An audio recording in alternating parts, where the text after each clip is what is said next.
Welcome back, Horror Vibez Family. Today we are doing a book review on Aaron Beauregard's Wedding Day Massacre.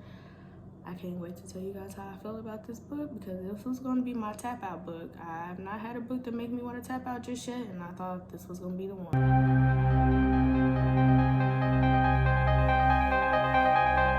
The Wedding Day Massacre is by Aaron Beauregard, and he is known as writing the most extreme horror books there is. I found this author off of TikTok. He was another one of the TikTok highly recommends because he wrote this book called Playground. And I mean, y'all can see the cover. It creeped me out. And then when I heard about like what the book was actually about, I was like, you know, I'm gonna put it on my book to read list, in which it was. But I also went back and I looked and seen his other books that he had and the artwork and the illustration. I'm just gonna show y'all for yourselves. Okay, so it speaks for itself. It's creepy, it's gory, and you know that it's gonna be extreme. So I chose Wedding Day Massacre, and attending Sebastian and Taylor's wedding this summer was the most bloodiest wedding I've ever been to, mentally, because physically, obviously, I wouldn't make it. Trigger warnings, make sure you always check your trigger warnings. I can't stress that enough. But looking at the chapters, the chapter names, makes you wonder, why is this chapter named this chapter? And then you see the picture that goes with the chapter, and then it gets your mind going even more, like what is really about to happen in this chapter. So those are the things that stuck out to me. I love the chapter names, spot on, and I damn love the pictures. The pictures were amazing. Going into the wedding, it's like a normal wedding. That he makes you feel like you're a guest, that you're a part of the wedding. This is gonna be a beautiful day, as it should be for any bride and groom that's getting married. It's supposed to be the best day of their lives.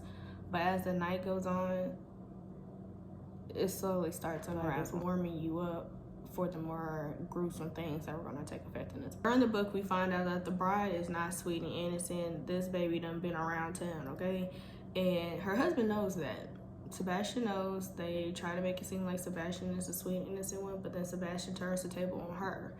And the gifts that he gives her throughout this wedding is one that she would never forget in her life. Get to the wedding reception, we learn who the family and the friends are, each side of the family. But then there's one particular table where it's Taylor's little boo things. And I'm not talking about one. She has a whole table full of her sneaky links at her wedding. And I was just like, girl, what the hell? Like, who does that? Who has their sneaky links at the wedding? And then they're all sitting there conversing, which is one of the chapters I believe they were talking about. They're all conversing about her at this dinner table like it's just a normal thing to do. Oh, and let me not forget to mention that she messed with the DJ too at the wedding. So the DJ was another part of her sneaky links that was at the wedding. Again, she was up to no good, y'all. I love the fact how they had Sebastian setting up the gifts, and it made it just look like he was just so happy and in wedding bliss. And then he brings out this creepy friend of his. His name is Jinx. And I think Jinx was probably the scariest part of the story, to be honest. But they set up these gifts, and each gift was more deadlier than the last gift.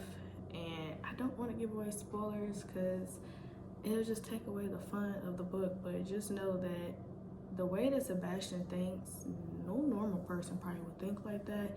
His level of his mastermind that he had, he's been thinking about this for a really long time. By the middle of the book, I almost tapped out. It was a chapter called Humiliation that I almost did not make it through. I almost didn't make it through. I thought that was gonna be my tap out chapter. The chapter Cake was gonna be my tap out chapter too, because what the hell and why? Like, why? Why? Like, I just kept saying why. No, it wasn't okay. It wasn't okay. That was probably the most extreme part of the books for me. And let me tell you, that says a lot because it's a lot of extreme stuff that goes on in the book. But those two chapters had me clenching my pearls. So by the end of the book, obviously, we're left trying to figure out who Jinx is. Because that's who I really wanted to know. Through the whole book, through everything, Jinx was the most one that carried out the brutality. Sebastian was the mastermind behind it. I'm not even gonna say mastermind. He was the madman behind everything. But Jinx carried out the brutality of the blunt force trauma to everybody. And I wanted to know who he was and why the hell he was there. How did Sebastian link up with him? Like, I was curious like Taylor. At the end of the book, they tell you that he is actually a Wedding Day Massacre planner.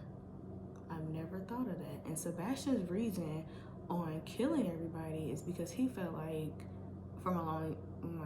since he'd been a kid, he had already had that in his mind. He was already trying to do a massacre, and it backfired on him. So he figured he'll wait to his wedding. That's the perfect day to do this massacre as his wedding, but it had to be to a woman that deserved it. Who deserves it more? Which I totally agree. Taylor deserved that because she was being disrespectful on so many levels. Like, you don't have your boo things and still be trying to plan to link up with him after the wedding, at your damn wedding. And you got DJ Butters up there when he's already been buttering your biscuits. Like, girl, what the hell? Like, what is wrong with you? Your husband, now he went extreme. He could have got revenge in a different way, but I mean, hey, it wouldn't be an Aaron Beauregard book if it was. I hope there's a part 2 to this book. And I'm only saying that because Jinx is a wedding day planner, so it's kind of having me curious, like, can he do another wedding without being caught? Because he never got caught. And I like that. I like how he does these massacres. People actually pay him to set up these massacres, and he never gets caught in the massacres. So I'm hoping it could be a part 2. Maybe another wedding massacre. Maybe a party massacre. Birthday massacre. I'm just throwing it out there. I recommend this book to anybody that likes splatterpunk or extreme horror that can tolerate it. Like I said, check your trigger warnings. I'm definitely gonna go read some more of his books. I actually enjoyed his book. Like I said, it was only 2 chapters, you know, that made me like, hold on now, let me reevaluate myself. But I'm gonna go read some of his other books. I don't know which one I want to read next, but I choose his books based off his covers. So I don't know what the book is about. I just go in blind because that's what I just like to do. And if the book interests me based off the cover, then I'm reading it. So I've seen a couple of them that's on my list to read. I think The Playground is still, I'm gonna read it. I heard some things about it, but I'm gonna read it. And then I might do a review on that one too. Matter of fact, I'll probably just do a review on all his books because I just like his books so much, y'all. By the end of this book, if you're not scared, if you're not shaking, if you're not questioning your sanity, I don't know what you was reading, because I had all that affecting me. And one, my anxiety was bad. I was scared. I probably had at least one nightmare after reading this book. Like, he did his job, because that's exactly what extreme horror should do to you when you're reading it. It should make you feel like that. And if it don't make you feel like that, then you probably should be questioning your own sanity.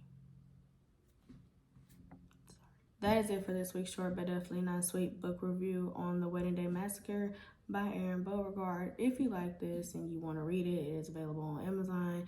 Make sure you guys leave reviews. Also, go follow the author, show him some support, and make sure you guys are like, following, sharing, subscribing to my page so you guys don't miss out on any true crime books, horror, trailers, whatever I decide to do, because I love all things spooky. So I will talk to you guys next time. Goodbye.